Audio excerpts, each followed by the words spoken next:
कनी देरे से सही लेकिन जाड़क शुरुआत भ गेलै।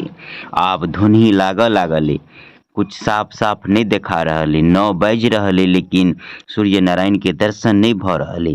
सब केओ अपन धैल उसारल स्वेटर जैकेट झाड़ि झाड़ि कऽ बाहर कऽ लेने आ पहननाइ चालू भ गेलै। ओना ठंडी ओतेक अधिक नहीं आयल, लेकिन देख सकै छियै जकरा विजिबिलिटी कहै छियै बाजार में, यानी देखनाइ साफ साफ ओते नहीं देखा रहलै। आब दिन छोट भ जायत, राति नमहर भ जायत। 8 बजे तऽ लोक सुते कऽ उठत गाँव में, लेकिन बाजार वाला जे ड्यूटी पर शहर में ओकरा लेल तऽ कोनो बात नहीं, ओकर तऽ घंटा के हिसाब होइ छै, ओकरा छोट दिन से कोनो मतलब नहीं।